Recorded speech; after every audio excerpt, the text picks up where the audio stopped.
Hello, it's me, Sam Baker. And before we go on with the show, I want to tell you about an exciting new initiative coming from The Shift. Many of you have asked how you can support the podcast further and get more Shift into the bargain. Well, now you have the opportunity to do just that by joining the Shift community.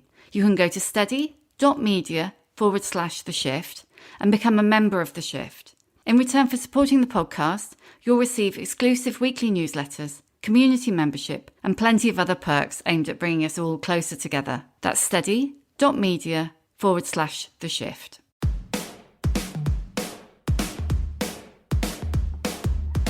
Hello and welcome to The Shift, the podcast that aims to tell the no-holds-barred truth about being a woman post-40. Created and hosted by me, writer and broadcaster, Sam Baker. Today's guest is a woman I've admired for the longest time. Stage and screenwriter, Abi Morgan. Throughout her 30-year career, Abi has written some of our most memorable drama. Shame, Sex Traffic, The Queen, Iron Lady, The Hour, for which she won an Emmy, Suffragette, and most recently, the BBCone hit, The Split. In her work, female characters took centre stage long before that became the fashionable thing to do. But now Abi has been forced to take centre stage herself. 4 years ago, she returned home one lunchtime to find her partner of 20 years, Jakob, collapsed on the bathroom floor. It was the start of a sequence of events that would upend their family forever. And it's the subject of perhaps the most extraordinary memoir I have ever read. It's about love, trauma, and ultimately, weirdly, about hope. In starting to write the book, I was just trying to work out why I wanted to tell this story. After the kids were in bed and after I'd done my work and after I'd, been either, at hospital or certainly caring for Jake, why did I want to sit down at my kitchen table until 2-3 in the morning and get it out? And it became such a comfort to me. Abi joined me to talk candidly about the cataclysmic impact of Jake's illness, the long and ongoing journey to rebuild their family, and how, in the midst of all that, she coped with her own breast cancer diagnosis. Oh my God, thanks for your amazing quote. Oh, thank you for your amazing book, Abi. Really, honestly, it was really lovely. And those things mean so much. So thank you. So how are you feeling now it's imminent? Oh my gosh. Well, it's quite strange because I've had a week because my other show, The Split, that I write the show for BBC and that's been out. And that's sort of been like the backdrop of my life for the last 5-6 years. And I feel like this book I wrote I wrote it over a year ago. Books are weird like that, aren't they? They're so weird. So it's sort of been hovering like that. And now it's something, and I feel like it's, it's like the Muppet on my shoulder. I feel relieved that the story's gone on from the book in many ways. I feel like I've read so many amazing books recently, the last year, and there just feels like some amazing memoirs coming through. And so in the grand scheme of things, I feel incredibly nervous, but I'm glad it's coming out in the world now. I think it's probably ready to be out in the world. You're so used to being the writer kind of in control of the story, if you like. Yeah. How was that?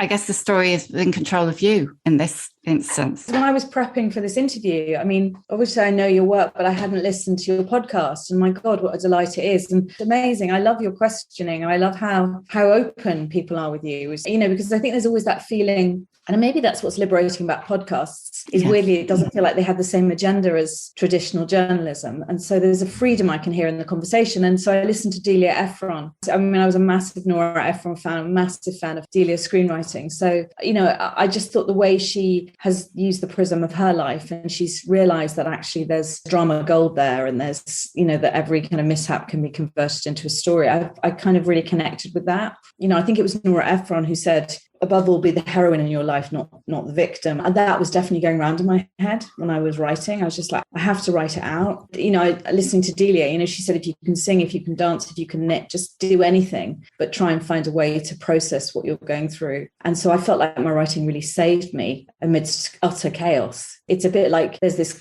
crazy Sudoku, Wordle now, and you're trying to put together the whole time. I always felt like I was trying to just try and put together a puzzle, which is inherently what you do as a writer anyway. With any kind of narrative, any kind of research, you're kind of trying to work out why you're telling the story. And I guess in many ways, in starting to write the book, I was just trying to work out why I wanted to tell this story. After the kids were in bed and after I'd done my work and after I'd, been either, at hospital or certainly caring for Jake, why did I want to sit down at my kitchen table until 2-3 in the morning and get it out? And it became such a comfort to me. So I kind of wrote it as a comfort and to make sense of it. And I guess to get back control of something that felt uncontrollable. So uncontrollable.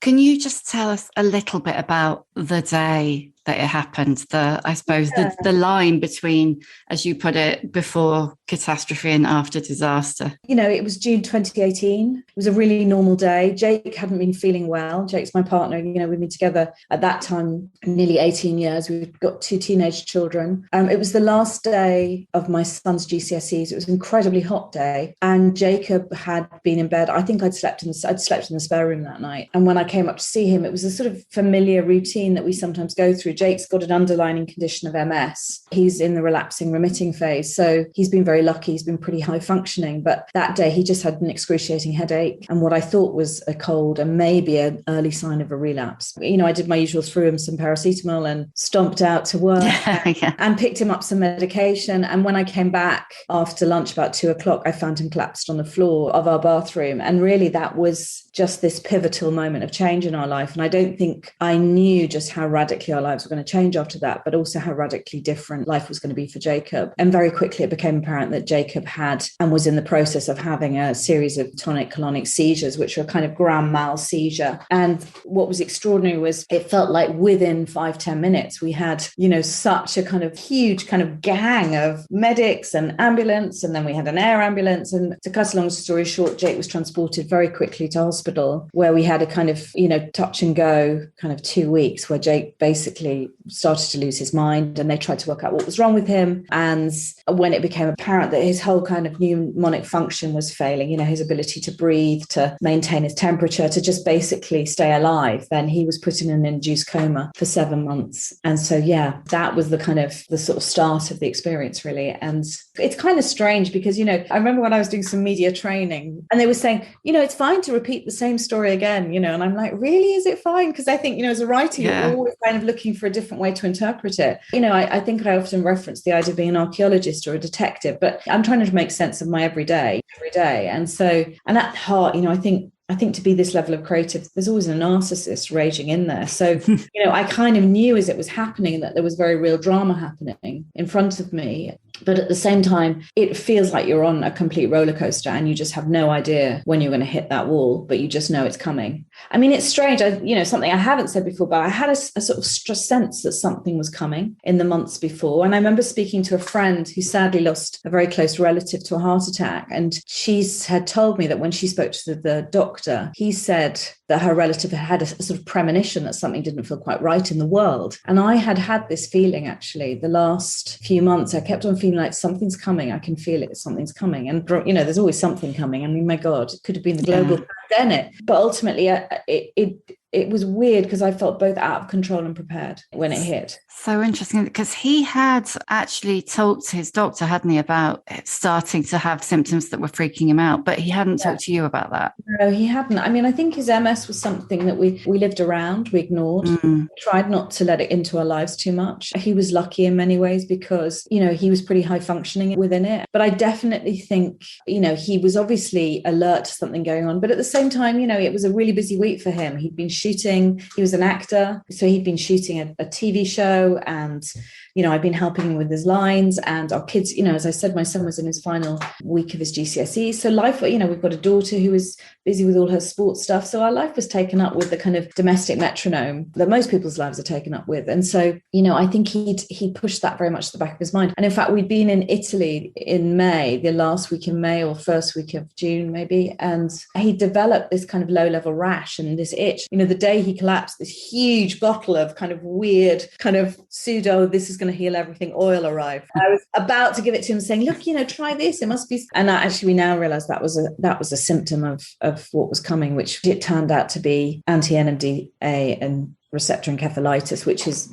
known more probably widely as brain on fire. Oh, right. So, that was really what had happened to him. I mean, there's a bit in the book where you say that a friend said, what's your worst fear? And you said that he'll wake up and he won't remember me. It was actually so much worse than that, wasn't it? Yeah. Yeah. I mean, it's, again, I think comas are so active. There's so much industry around a coma and your life has to go on around it. And so, it's very adrenalized as an experience. And actually, you never get to see your family as much as you do through a tragedy, because you spend so much time together. So in many ways, at times there were heartbreak, but there was also sort of camaraderie amongst us and our relationship with the nurses. And the kind of idea that when someone wakes up from a coma, they kind of open their eyes, ping, and it's like, hi, there's reconnection. Like a film, yeah.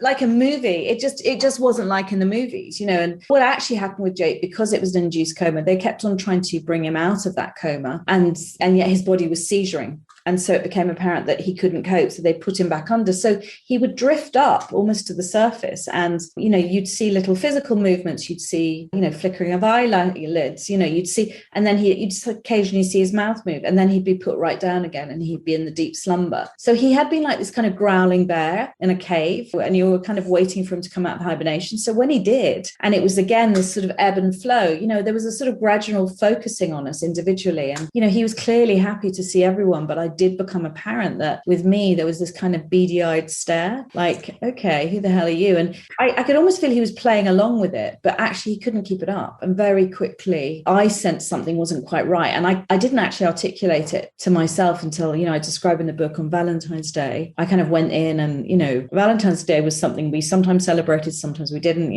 I think I call it cheesy Hallmark, and it's pap and it's fun, or it can be ignored, but I'd taken him in a really cheesy, big red cellophane heart, because I thought he'd think it was funny. And I could see this kind of distinct discomfort. And I suddenly thought, God, I think he thinks I'm a stalker. He was kind of politely going, get her out of the room. I could sort of feel this kind of huge antipathy towards me. And it was only when the nurse sort of challenged and said, look, it's your wife. She's, give your wife this rose. And, obviously they've got these kind of cheap garage shop roses that they gave to every patient who was a, family member or, loved one. And he was so uncomfortable. And he just said, she's not my wife.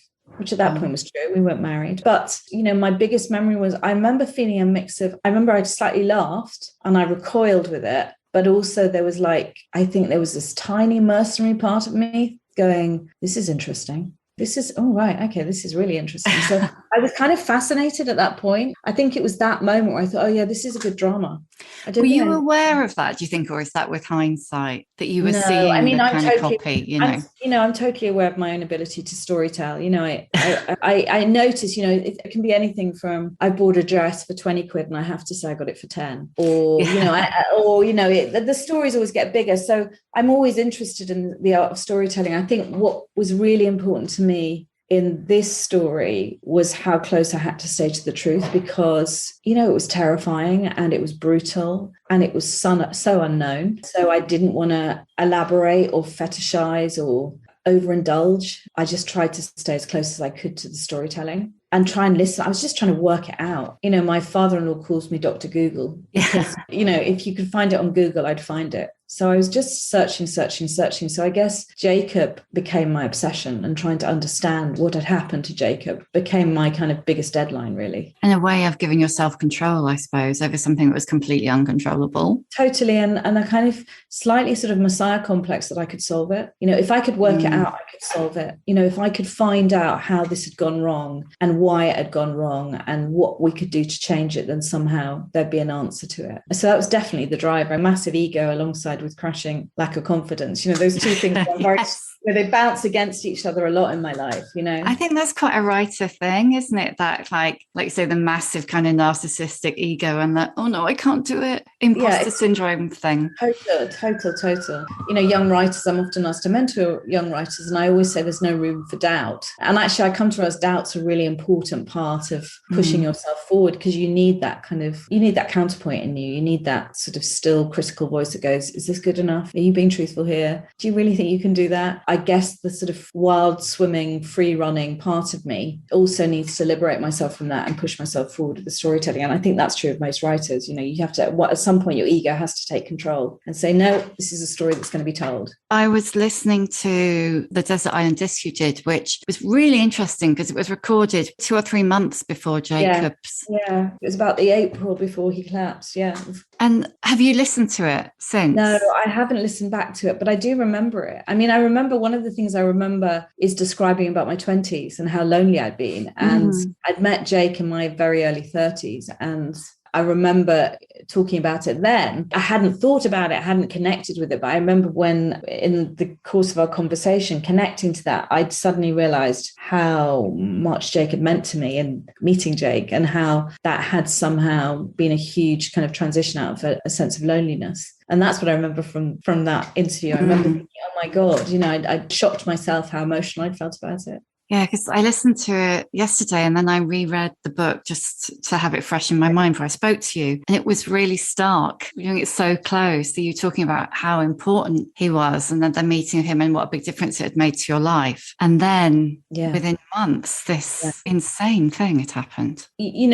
Jake had been central not only to my personal life, but to my working life, where, Jake's an actor, but had spent, many years as actors do being in and out of work. And so it became apparent really early on that it made sense for him to be the stay-at-home dad, which he absolutely was. And he was brilliant at it. And I also talk about that in the book.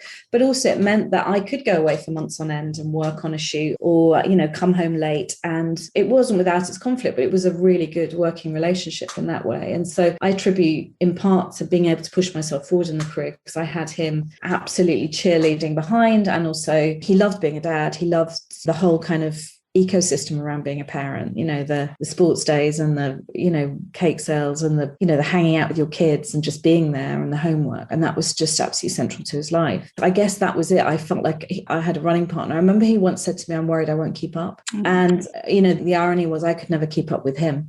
He was always the adventurer. He was always the one going, let's do this. Because actually, it's the yin and yang, isn't it? But that side of me that would sit on a platform and eat a sandwich rather than explore Paris. Yes. I hate it in myself. I have to force myself out. I was just on a recce for a TV show looking at locations, and I was in Vancouver, and I had one day at the end where it was free. And I thought, what am I doing lying in my hotel room watching crap TV? Get out in Vancouver. And I could almost hear Jake's voice going, get out, get out, get out. And I had to literally physically push myself out and walk the streets, because if it was up to me, it would be me in delivery for the rest of my life. Yeah. So, oh God, I'm so capable of that. It's like, in a way, lockdown really played to my strengths. Totally. Well, also, I felt like the world had found out something I already knew, which was working from home was quite great. Yeah. Not having to talk to people all the time. Oh, totally. I was really interested when you were talking about your relationship roles. He did that stuff of life, really, if you like, the admin, the white goods, the dealing with the ominous cracks in the wall. And that's because it's your separate roles in the relationship. It's not that one of you is going, oh, yeah, you do that and I'm just going to turn a blind eye. But then when that person isn't there, you're just like, I don't even know which doors these keys fit. Totally. I didn't know what my passwords were. I didn't even know how much I earned every year. That was how much I'd let go of control. I just signed the accounts at the end of the year. Yeah, so much I had to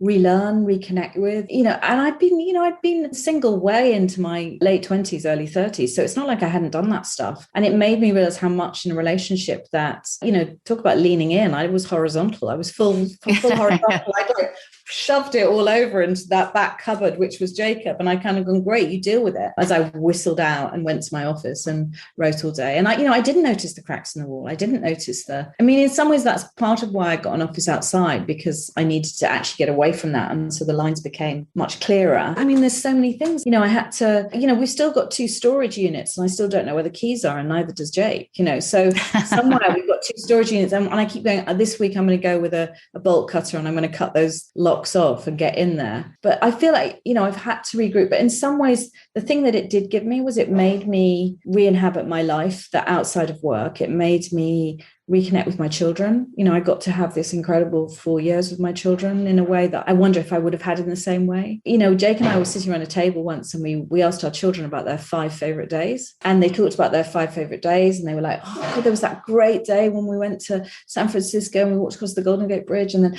oh, there was that amazing holiday in Greece where we went, and then we were in Croatia, and then there was that day. And by the end of the 5th day, I realized I wasn't in one of them. Whenever they'd gone to San Francisco, I was in LA, and we'd started in LA and they'd gone on, or while they were in Greece, I'd been working on a set in London, and they'd gone interrailing with their father for a month. I had a long running series that I couldn't leave, and I was like, wow, I missed these 5 important days in my kid's life. And I think that also was a kind of amazing sort of vivid wake-up call I had with Jacob's collapse. Was I felt like I not only saw Jacob very differently, but I also saw myself in relation to my children really differently. Wow. When Jacob finally came home after year and a half nearly in year and a hospital. half. He was no longer really himself, was he? But you talk in the book about it's not just that you've kind of got a stranger coming home, but also, as you just said, you started to re-inhabit your life, and you've probably also started to re-inhabit the house. Totally. I mean, I look at my surfaces that now have a sort of steady layer of vases and extra photos and knickknacks and crap, and I think, God, I wonder if Jake's ever going to notice that now, because they were all clear before. It's like there's a layer of my personal detritus I put everywhere. I've sort of spread out everywhere. And I know, partly that was because life became very focused on him and has been about him. It's been the Jakob show for the last, it'll be 4 years in June since he collapsed. But yeah, when he walked through that door, it was strange. It was actually 15, nearly 16 months that he was in hospital. And I remember as he came up the stairs, I'd actually recorded a journey through the house for the therapist. They'd asked me to record it because they were trying to get a sense of the mechanics of getting Jakob in. And watching Jakob go into that house, what I realized was that, the stairwell, which is bright yellow, which he painted, the door, which is, yellow is a great color, which he painted, the bench, which is bright orange in the sitting room. These were really important markers for Jakob, because you could literally feel that Jacob's cognitive, wheels were turning and he was making connections. And so, funny enough, yes, I did inhabit the house, but I also became aware that home, a house, the physical building of a house also forms the backbone of a family and a relationship. It's the kind of infrastructure you live within. And also it became a way for Jakob and I to sort of find our way back together, so conversations would come out of the bench, the orange bench, how he built it, the wall and the chip on the wall and the scratch. And we could talk about, where the dog had eaten a bit of carpet. There were lots of conversations that we were able to get from just this location, this environment. I'd had 16 months without him, we all had. And I think we're all incredibly changed by the experience. And in many ways, as Jake gets better, what I realize is that he's slightly suspended still somewhere before where he collapsed, whereas we've all kind of gone forward and had this experience. And so, the work at the moment is how we reconcile these two very different halves of one family together again. But I definitely, oh my God, I went crazy with 3 a.m. shopping. I mean, my kids used to I would pack the fridge with food. I would everything was about trying to keep this house abundant, trying to keep this house alive. Every plant would be watered within an inch of its life. Every flower would be bought and put in a vase. There was this huge sort of fight in me because I just felt like something was dying. And I was worried that if I left it unattended, it would go out. It was like trying to tend a fire that was on the edge of going out. And I just felt like we had to keep tending it and pushing forward with it. And so the house became also an extension of that, I guess, in a way, because I also wanted him to come home to it. That was the dream. That's what we were building towards, is bringing Jakob home. Was there ever a point where you thought, I don't know if I want to rebuild this thing. I'm different. You're different. I think I put that further away. I think I put that down the road. I think I thought, if you're too different, if this gets too hard, then I will have an option B, plan B. I don't think that's unusual to have when a marriage is healthy and well. I think everybody has a plan B. Everybody has their fantasies or their fears or their terrors, and that can be equally something falling apart as much as you choosing to take it apart. I don't know if I had that. I definitely had a moment where I knew profoundly I couldn't go on, and that scared the life out of me. And in a weird way, I think I describe it in the book like a warm bath, and I had this moment where I just wanted utter release. And it's something I really respect in myself now, and I really deeply understand the desire to disconnect from life. And I think that is what I ran away from. I work hard to run away from now, to keep as far away from that as I can, because it's very seductive, it's very powerful, and it's a one-way ticket that you can't come back from. And so that's something that I think everything I've done since then has been a counterpoint to that, is still a counterpoint to that. Yeah, I think it's something and actually the thing is, Jake isn't just my partner. Jake isn't just the father of my children. Jake's my family. So even if Jake and I had not worked out, even if we don't work out as a couple, Jake will never not be my family. And that's what I realized is that it went beyond the bond of marriage and connection for me with Jakob and partnership. It was just this profound sense that I needed to know that Jake would be okay in the world, and I need to know Jake would be okay in the world. And that, in a weird way, has nothing to do whether Jake and I will survive. It's more to do with, I just need to know he's going to be okay, and I want him to push forward in his life. I can hear myself. I mean, that's not to say I didn't rage, and that's not to say I don't have days where I feel furious. And I when my daughter read the book, because I had to get my kids' approval more than anyone. Yeah, of course. Yeah. Teenagers now, yeah, I mean, they're more than, my son's 20 now, and Mabel, my daughter, is 18. She said, Mum, are you okay about people not liking you? And I've thought about that. And I was like, God, yeah, because I think I'm quite brutal. I mean, I did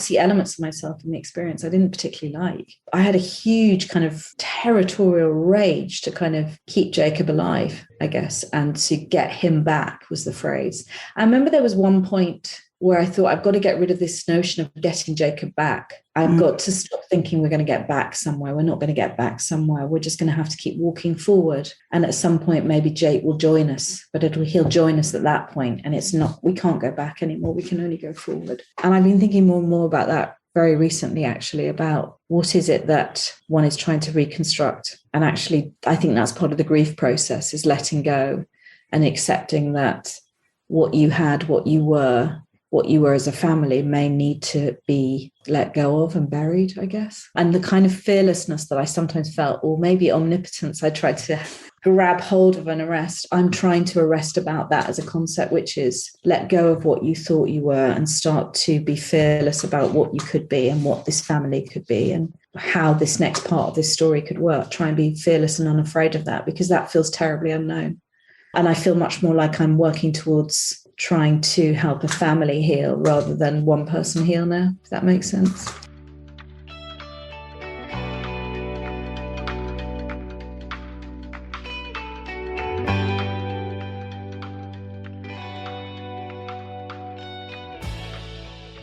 Yeah, totally. I mean, in amongst all this, you had breast cancer. Yeah. Just because you didn't have enough shit going on in your life. I thought, why not? Yeah, let's get that over with. You hit 50, why not? Yeah, I mean, the breast cancer was really funny. When I wrote the first few chapters of the book, I wrote a chapter around that period of time. My sister read it and she said, it's great, Abby, but you haven't really mentioned your cancer. It was weird. It was so secondary, my cancer, and that is in no way to minimize it, because what I've come to see is actually, I think we were all working so hard, and I was working so hard to keep Jake alive, that I didn't take quite so how seriously my own life was in jeopardy. And still, that as a kind of diagnosis is something that it's a sort of weird, sweetness, the wrong word, but it definitely gives an edge to life. I'd spend my whole life chasing deadlines, and I'd completely forgotten about the ultimate deadline, which is death. And so in a way it was like, okay, I'm not going to make that deadline yet. I'm going to skip that one. I don't want to go to that. So I guess it in a way it's kept me. Again, it's also made me very hungry for this life and hungry to try and make this as the best I can be. But yeah, I got cancer. I think I got diagnosed in April 2019. So Jake was just going into the rehab section of hospital. So, I mean, that was comical. I hope that there is a sort of sense of laughter in the book, because there is, it was very funny, some of it. So I was just starting my chemo, and, Jake was quite perturbed about what was happening to me, because, I could see he was very conflicted. He had huge feeling and he couldn't work out why he had feeling for this person. He was genuinely concerned by it. And so I arrived, I'd obviously lost all my hair and I was pretty weak. And I remember he'd gone off to do one of his daily therapies, and I just lay down on his bed. And one of a very grumpy nurse went, get out of the bed. Don't bring your sickness here to me. Get your sickness out of the house. And I was like, oh yeah, of course. Yeah. And then afterwards I thought, well, actually, yeah, it's the kind of best place to be is a hospital. So yeah, I don't think I took it seriously. But what I do have now is such a huge, bloody reverence for anyone who can get through it, because it's grueling. All of us, 1 in 2 people are going to have some form of cancer in their life. And so we've all been touched by somebody who's experienced cancer. And again, it wasn't like it was in the movies. I'd really braced myself for it. The first weekend of chemo, it was like, yeah, I'm going to throw up all weekend. Well, what no one tells you is the anti-sickness medication is pretty damn good now. So it keeps you level. But I got into bed, I kind of whacked on the first series of Game of Thrones. I was absolutely going to do this, and I worked my way through the first 8 episodes of Game of Thrones, and that's how I got through my first chemo session. And actually I had a pretty awful 24 hours, and I can't listen to Game of Thrones theme tune. No. It's just too traumatic. It's probably not the most restful show to watch, but chemo wasn't it like it had been in the movies. I think for me it's very different depending on what kind of cancer you have, but for me, chemo and the ongoing treatment was like a slow hollowing out. And the thing that actually really shocked me was I developed this huge phobia around machinery. I still have it, things that peep and buzz and clang. I find them incredibly difficult. Anything, I have to keep quite far away from that. I think I'm kind of quite audio sensitive. Yeah. And I think the MRI machine was a massive trigger for me, that I just didn't realize that I was, I'd have to have my fingers literally unpeeled from my sister to get in the machine. And that for me was the hardest, actually, was all the machinery and the clanging. And that even then I found this other sort of deep meditative state when I went in there. I think it was that and half a Valium that they gave me. My God, the drugs really do work. That definitely worked for me. But I found myself tripping. And the weirdest thing happened when I first went into my MRI machine. The person whose voice came to me was Jakob. And it was really, really powerful. He was there and he just went, "It's cool, babe. You're going to be fine. It's cool. You can do this. You can do this." And I just had him talking to me. And then I started to just physically put 2 or 3 people who are important in my life around me, and they spoke to me through it. And that's really how I got through my treatment. Justine Picardy, whose memoir I adapted very early on in my career, I talk a little about it in the book. She always said, what no one tells you is that when someone dies, your relationship with them doesn't die. That relationship is over. And I felt like that. I suppose that's the other thing, was why I wrote the book, was the one thing Jakob and I have always been able to do is talk to each other. When I've got an idea for a movie, or when I've had a great evening out, or when I've met someone extraordinary, he's the person I want to tell about. He's the one I want to go back to. And I missed our conversation so much. I missed talking to him so much. And so the book became a way to try and talk to him. And what I didn't realize is he would talk back to me in my head. I'd lived with this man so long, I can almost predict how Jake would respond. And I guess that was the other thing. So when he woke up, I was like, great, he's back. And actually the shock of seeing somebody look at you and not know you, it is like a sort of a really bad drama exercise that you kind of go, okay, it's funny, now stop. When you were a kid, every word your mother would say, or you'd just be so bloody, it became that kind of terrible game where I just suddenly realized he couldn't stop from it. And so, when I say about writing the book, like I feel like I was drunk, at times I think I was a bit insane. And I really think that my journey back and the way I retained my sanity was to try and just write things down, to say, look, I'm not going mad. This incredulous thing happened today. If I write it down, somehow it's logged down. No one can say it didn't happen. So in a way, I was also telling the story to myself as well. You talk in the book about the kind of Am I Abby Today game, and who is Abi Morgan, and it would drive you completely insane. It's the ultimate kind of gaslighting. It's weird, actually. You're the first person who said that to me, but it's gaslighting. Yeah, I guess it's a kind of weird gaslighting. I also think, when your identity and your very existence comes under threat, I remember calling my sister and saying, yeah, no, it's fine. I had this resounding pain in my left breast. I literally felt like I'd been kicked with a horse. And I came up with every reason. I talk about it in the book. It must be my seatbelt rubbing against me because I'm driving every day. It must be Diet Coke. I've got to give up Diet Coke. It's so bad for me. I'm going to get rid of that. Too much chocolate. Yeah, I'm not sleeping. It's the way I slept. It's I remember speaking to my sister going, no, I'm fine. I'll be in and out. It won't be anything. And as soon as I went in and as soon as the doctor looked at me, I went down and had an immediate procedure. But as soon as I came back, he said, I'm going to tell you now, I'm 99% sure you've got breast cancer. And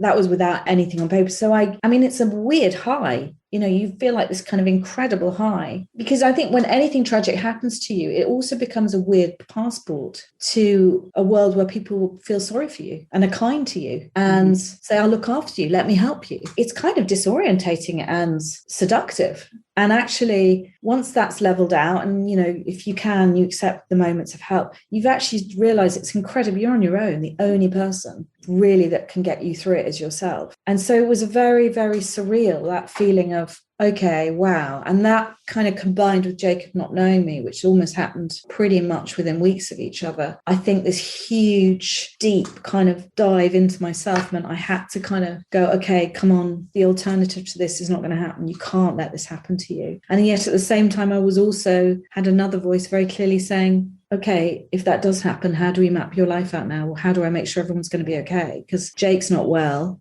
Who's going to look after him if he comes out of hospital and I'm not here anymore? I've got 2 teenagers. They're nearly cooked, but they're not quite baked. They need to, they need a bit more work. They need a bit more help. Who's going to be the best people to be around for them? And I guess, the truth is, if I hadn't had my privilege, my ability to write and therefore make money, and my family and my good friends, that's what I've come away from the whole experience is you cannot do it on your own. You're the only person who can drive it, but you're the only person who's ultimately it's going to affect. But actually, you can't do it on your own. You have to have this community of people around you who are willing to run with you. It's terrifying having to tell your kids that your partner might die and they need to go and prepare to say goodbye to them. It's terrifying, and everything you try and do for your children is to make them feel safe and reassure them that you're a constant in the world. There's nothing more that will rock your world and theirs than saying, I might not be able to be a constant in your life, So again, I guess that's why I wrote a book, because weirdly my conversion of kind of drama into, or life into drama, has been something physical that I could keep hold of and kind of hold close to myself and go, okay, this will be left. If nothing else, this will be left. And I guess that was why, again, I sort of had to write it all down. I've heard you say that, as a dramatist, you have to go behind the door and there has to be nothing that you can't write. Yeah. How was it applying those principles to your own life? In relation to myself, quite easy. But one of the things that I battled with, and then I battled less with, and then I'm thinking again about it, is whose story is it? And how I think, whose story is this? Is this Jacob's story? Is this my story? Is this our story? Whose story is it? And I guess it's my story, ultimately, of what happened to me and us. And I think in terms of that, I felt like I could be quite liberated. Anything that would affect me, that I could be attacked for or, turned on me, I could deal with. I think where I felt protective over is my family, my children, obviously, and Jacob, and so that's something that I've wrestled with, is exposing anything about him to the world. And it's interesting because he's very proud of what I've done. He's reassured by it, I think, in a weird way, that I've done something which is so typical of me. And I wrote the book in part for him to read, and the one person who I think will never read it will be him. It's not something that he wants to make relevant in his life. He's very much now about moving forward. But then I also know it's a constant changing situation. I know that may change over time, and that might also be part of his recovery. He's still in process at the moment. But yeah, I try and be as brutal and as truthful as I can about myself, but I'm protective of my children, and I'm protective of Jake's family and my family, but particularly Jake's family, because, I talk about in the book that it was like, he's my partner, he's my lover, he's the father of my children, but he was also someone's son, someone's brother, someone's friend, and that's something where I really learn, is that you can never own a person. They just pass through your life. You just get to walk with them in their life. So I suppose I've been protective about making sure that everyone in the family felt okay with what I was saying. And I tried to just be as honest as I could from my perspective. I have to say to anybody listening, it's warm and funny and it's about love. Totally. I just want to ask you about, you're what, 54? 53. Sorry to upage you. Yeah, no, I'm 53. I think a lot of people feel that they go through a bit of a shift anyway around about that age, but you've been through the most extreme shift, I think, that anybody possibly could. How has that changed your approach to work? Well, interestingly, I think about a month before my 40th birthday, my father died. And then about 3 months before my 50th birthday, Jake collapsed. Each decade, I've had this kind of shift, this kind of big shift. The show that's out at the moment, I wrote through the experience. Yeah, the second series of The Split, I had cancer and Jake had collapsed. The third series, Jake was now home and I was dealing with his recovery and mine. And I can see that a lot of that experience and my connection with those questions around life and death and love and connection and longevity and legacy, they're woven through that show because they were woven through what I was going through.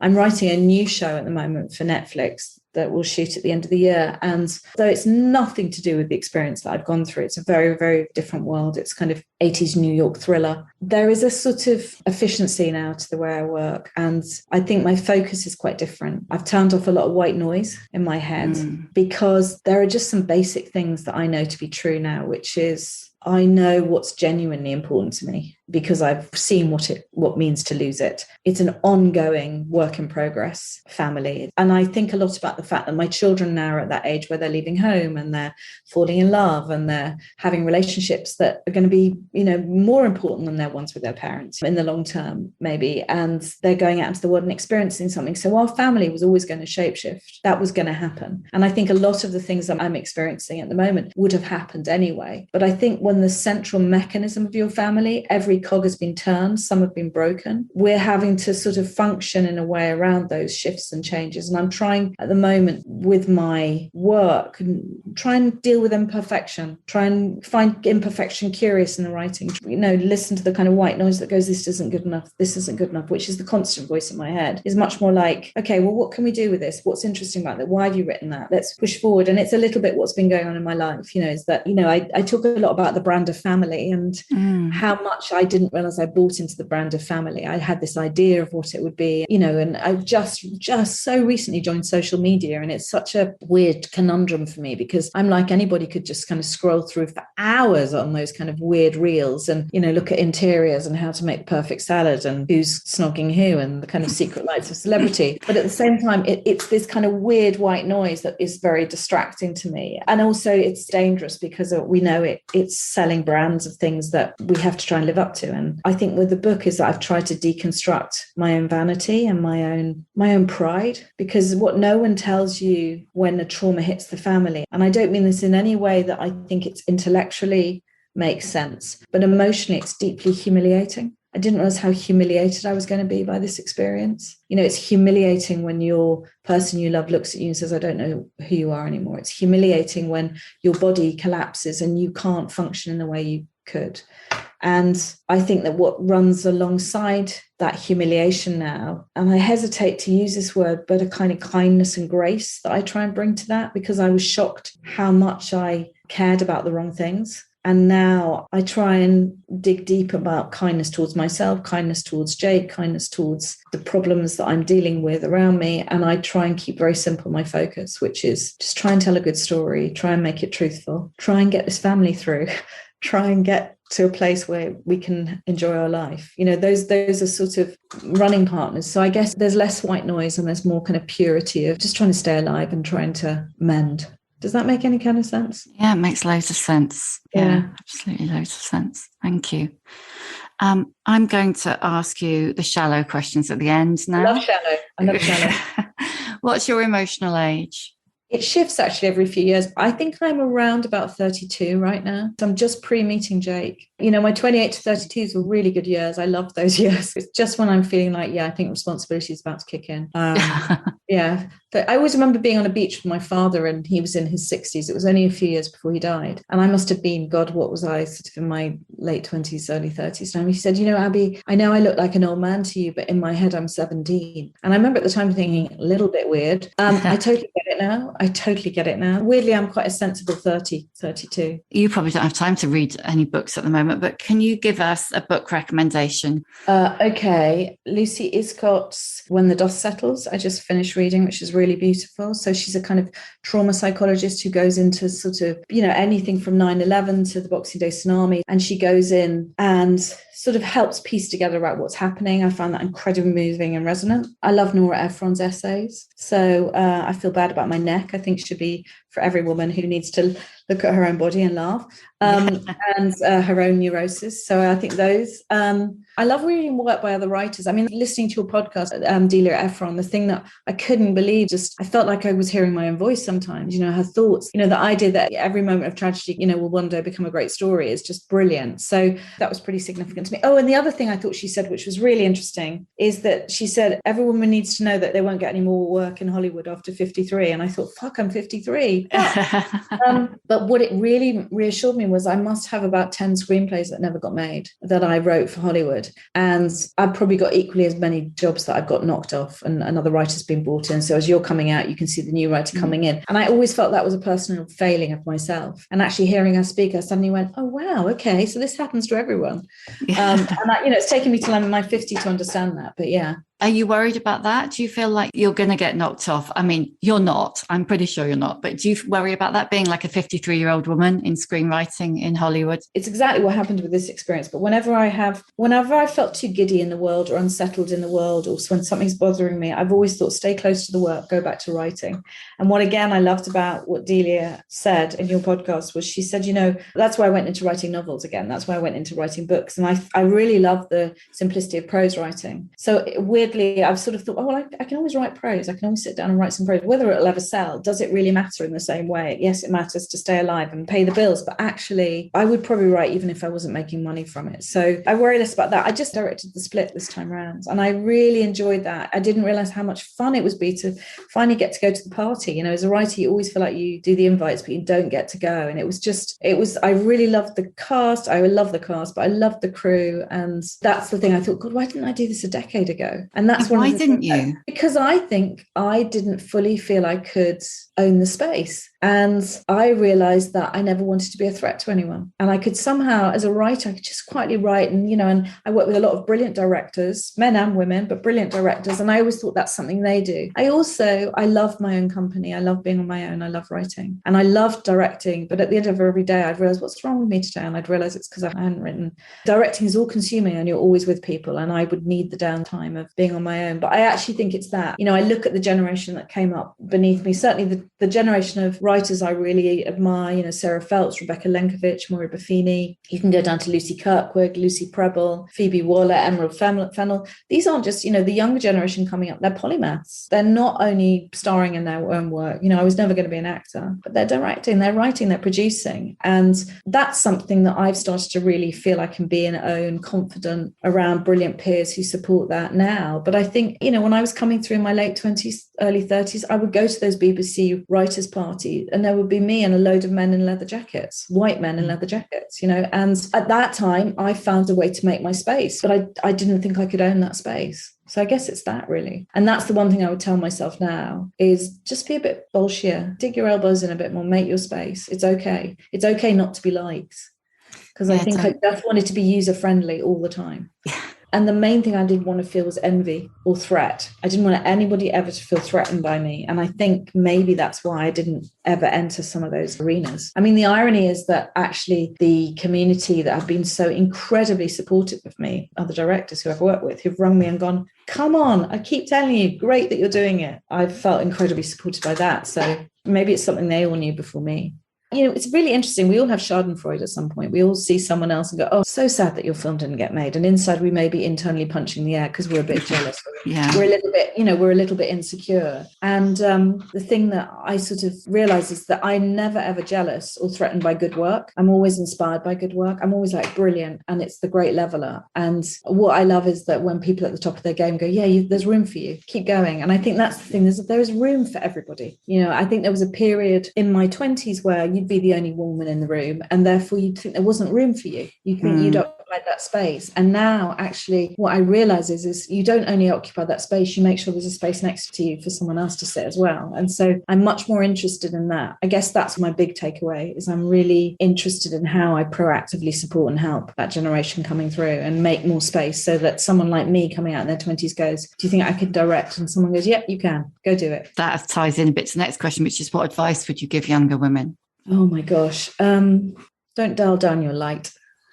You know, turn it up brighter, but use it to, you know, light the way, I guess. That's what I would say is, you know, just keep pushing yourself forward, be inspired, read more. Don't read reviews, read books. That's what I would say. Yeah, that's so true. One day you'll sit next to that great novelist and you'll kick yourself. You haven't read every single one of her books. Don't dial down your light and don't underestimate what you were able to achieve. Just keep pushing forward. I wish I'd thought about something slightly more erudite than that, but no, it's in that ballpark. Put that on a t-shirt. Yeah, no, do you know what? I think that's really good. And I wish someone said that to me. Did anybody say that to you? No, but I think they showed it. Like Nora Ephron was very significant to me because she was the first woman I went, oh my God, she's doing it all. You know, she's funny, she's witty, she's directing, she's openly the first person to have that big conversation about women's growing invisibility the older they get. And she made it in Hollywood. And, you know, it's like Catherine Bigelow, it's like Jane Campion, it's like Ava DuVernay, it's like those directors that are coming through, those writers that are coming through. It's really inspiring. So I think they show it by that. You know, find your champions, but also find someone you admire that you want to walk in their footsteps. I guess it's that as well.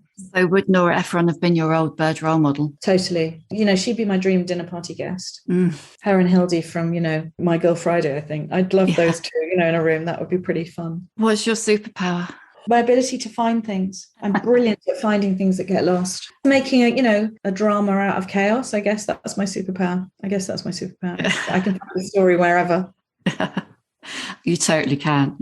And how many fucks do you give? There have been days when I gave way too many, and now I don't give any, really, if I'm honest, except will I Google my own name? Will I Google my reviews? Yes, I probably will. Will you?